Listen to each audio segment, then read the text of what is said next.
all that we have, and all that we do, as only an emptiness to be filled by you until you are all in all and we are complete. Through the one who is the very fullness of your love, Jesus Christ our Lord. Amen. Well, welcome back to stage 1B, when there is hardly anybody in the church, and the rest of you, I hope, are at home in your jammies and slippers, taking it easy with a cup of coffee or tea as you go through our service today.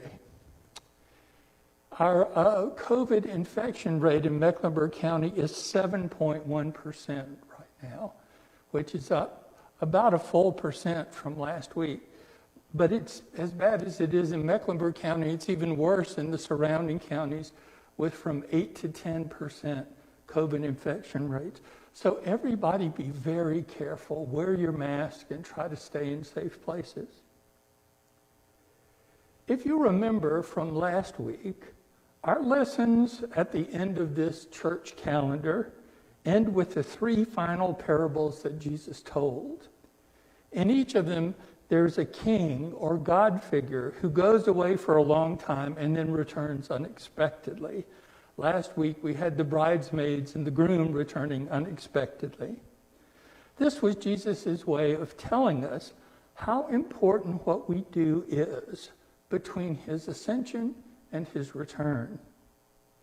It doesn't take a great biblical scholar to figure out that at the end of our parable, we have people cast into the outer darkness and weeping and gnashing of teeth, that it's a parable of judgment.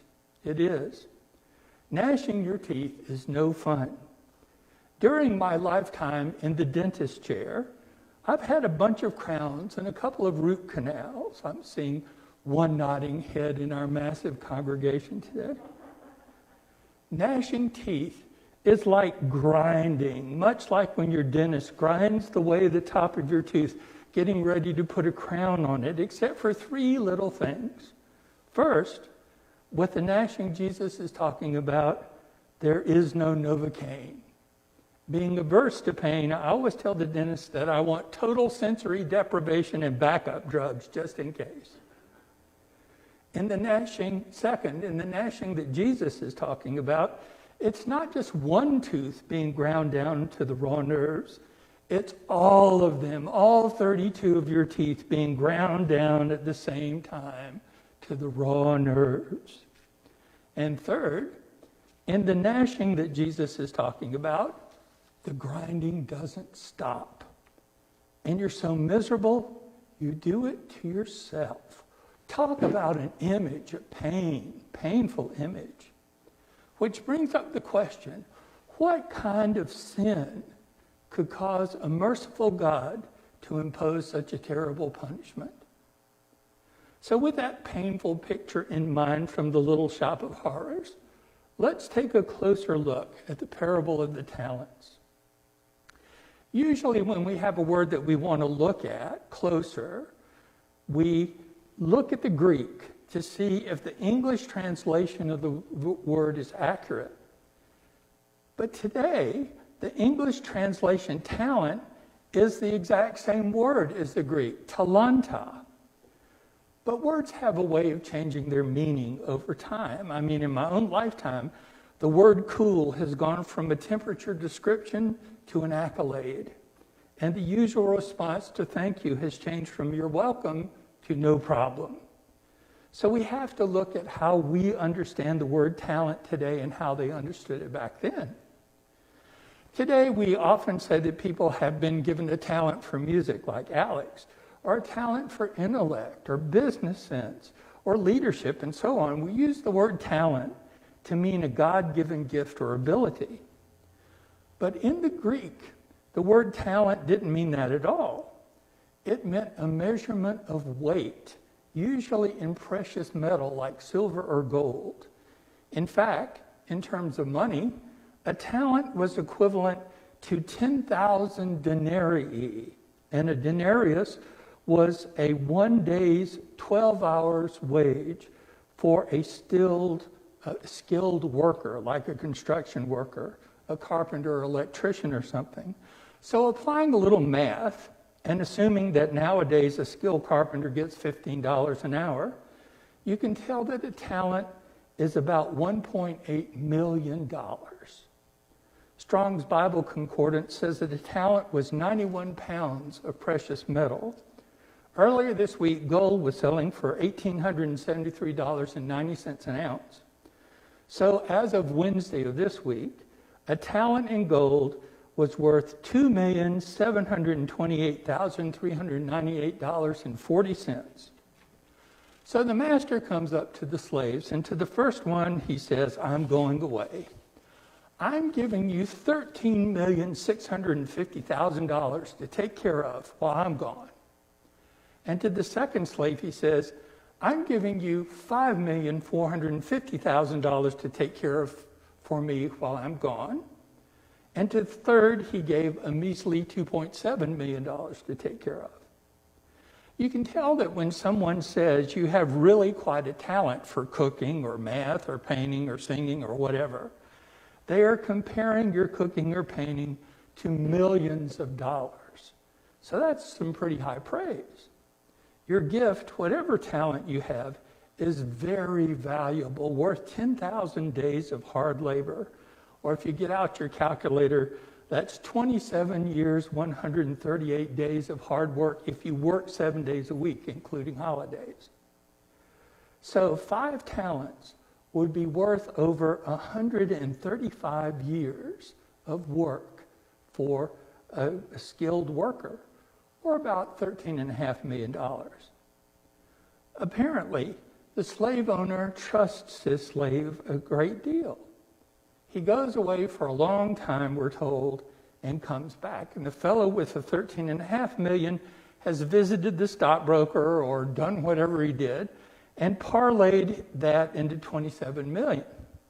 And the fellow with $5.5 million has $11 million to turn in. And to both of them, the master says, well done, good and faithful servant. You've shown that you are trustworthy in paltry, penny-ante things. I will trust you with the big stuff now. Enter into the joy of your master. Well, I don't know about you, but I wouldn't even expect Warren Buffett or Bill Gates to call $27 million a trifling amount. But apparently, the master has so much wealth that $27 million is a drop in the ocean. He was just testing out the servants with something of insignificant value before trusting them with the big stuff.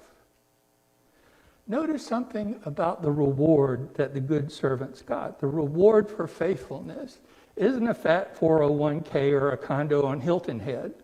The reward is to be trusted with even more to take care of. Where God's gifts have already been given for God's work, then God uses that gift and bestows it in superabundance. The cup runneth over, as the psalm says. But you know the flip side of the story. Along comes the guy who had $2.7 million, and he hid it in a sock in Aunt Minnie's backyard. He wasn't a bad guy. He was just being careful. There was no Federal Deposit Insurance Corporation in those days. And he had seen the news about Enron and WorldCom and everything else that has fallen by the wayside. So he was just being careful and not taking any risks. According to biblical scholar Edward Schweitzer, rabbinic law says that whoever immediately buries property entrusted to them is no longer liable because they have taken the safest course of conceivable. Well, you see how far playing it safe got the servant, don't you?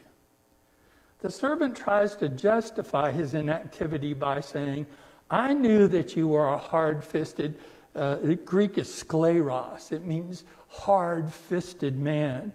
If you take Ed's version, you get, I knew that you were one tough tightwad, and you expect to profit where you don't work, so I went and hid your money. And the master says, well, if you knew that, why didn't you at least put the money in the bank In the Middle East, interest rates frequently ran as high as 60% a year back in those days because it was a very dangerous time. So the interest would have been substantial.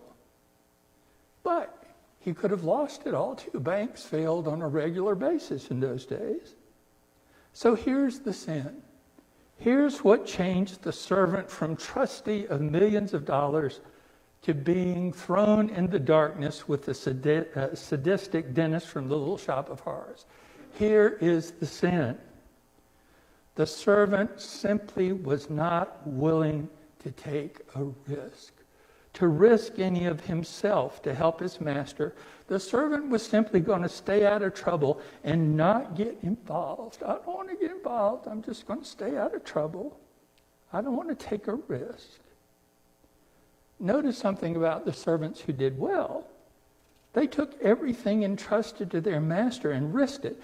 They could have invested in Enron or WorldCom or Blockbusters or Sears or Pan Am or Pacific Gas and Electric and watched all the money going swirling down the toilet. Well, they didn't have toilets in those days. But you get the picture. They took a risk and they could have lost it all. The moral is clear of the story. If we are going to use our talents, we have to take risks along the way.